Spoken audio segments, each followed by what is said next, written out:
Welcome to 3 Count Commentaries. Let us talk about MLW Fusion Alpha number 7 from November the 3rd, 2021. So Cesar Duran is the booker and matchmaker of MLW, and he says that as he's putting together a card, he feels like something was missing. A sacrifice was missing. And he asks the audience, who do they want to see sacrificed? Then out comes 5150. They start cussing a lot. Conan made some interesting references, calling Cesar Duran names. Cesar Duran asked him what the fuck he wanted. And it was that kind of party. Everybody was using the word fuck. In any event, Conan wanted the same thing he wanted last time he came out there, was with Los Parks. So they got Los Parks, and Los Parks and 5150 got into a fight.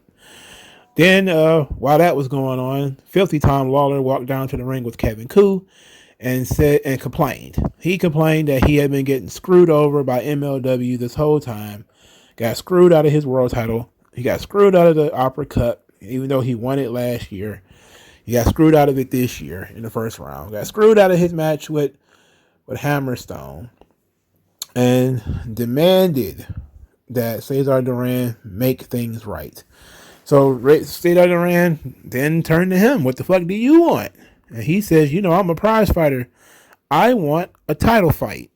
So Cesar Duran sets up the match, and the match is Tom Lawlor versus King Moites in a casket match for the Caribbean title. So Tom Lawlor, he got what he asked for. He wanted a title fight, and he getting a Caribbean title fight against Mil Moites. Okay, so later in the show, he is with Kevin Koo, and they're coming up with a strategy. He's got a diagram and everything.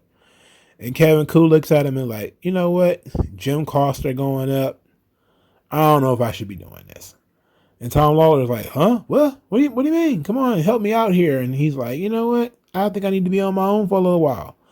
So Kevin Koo leaves Tom Lawlor behind. And he was the last of Team Filthy. There is no Team Filthy anymore. So Tom Lawlor goes into the casket match with no Team Filthy against King Moites, and now Katrina is back. They're calling her Carly Perez, which might be her real name. Who knows? Or her real gimmick before she was Katrina in Lucha Underground. But she was the hot little thing who used to lick people for Mil Moites, and she's back. They brought her in, which was nice and not bad.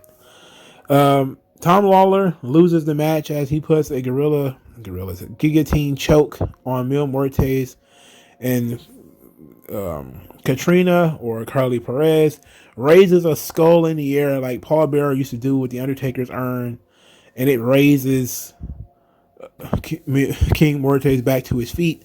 He then counters the guillotine into Straight from Hell flatliner and rolls Tom Lawlor into the casket, and the casket is closed. Tom Lawlor loses. This was Tom Lawlor's goodbye to MLW.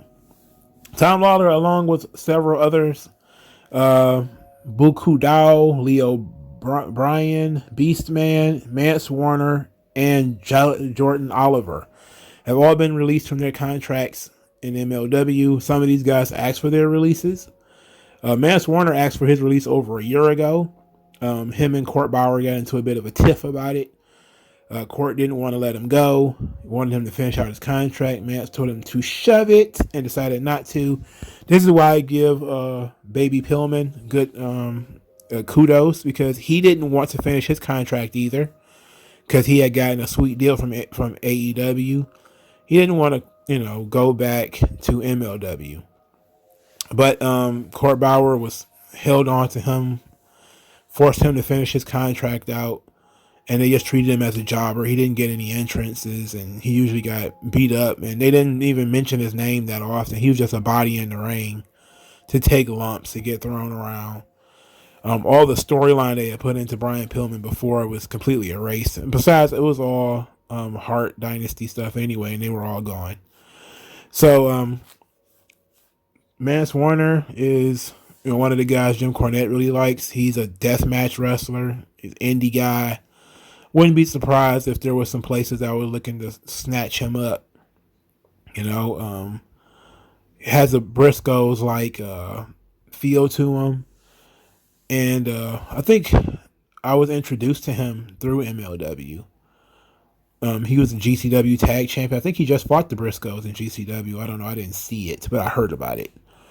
The rest of these guys, who cares? Jordan Oliver, I know, is also a GCW regular.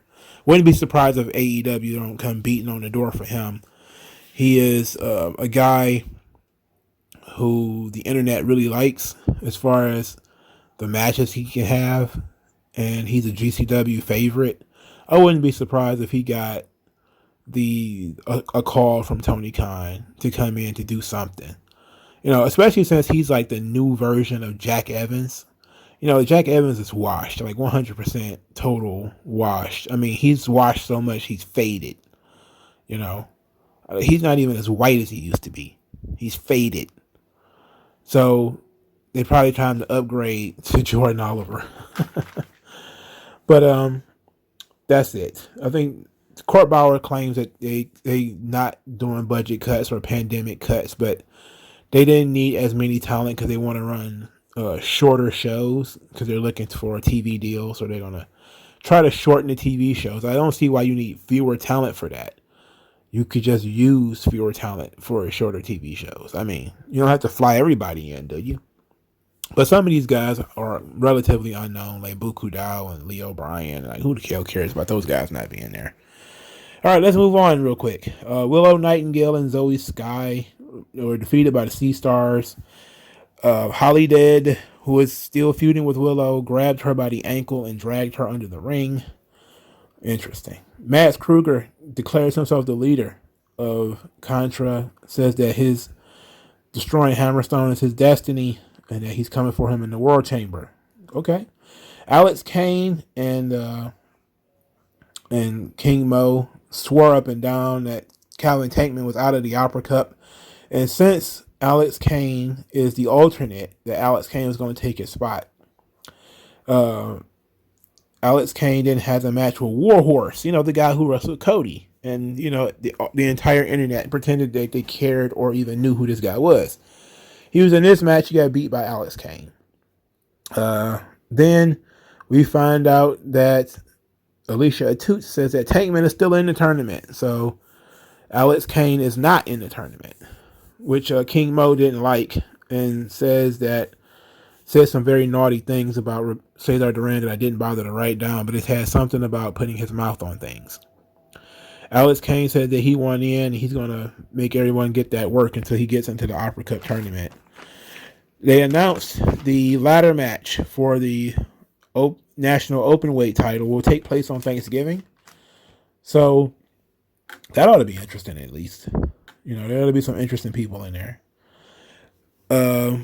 And I think that's the show. Well, there was two more segments. There was Joseph Samael cutting a promo about how America is full of lies, and he's the real El Jefe. Joseph Samael is the real FA. And they say, what do Hammerstein has? He said, not enough. He's got 3 guys. I have an army, and that his army is going to crush Hammerstone's team at War Chamber.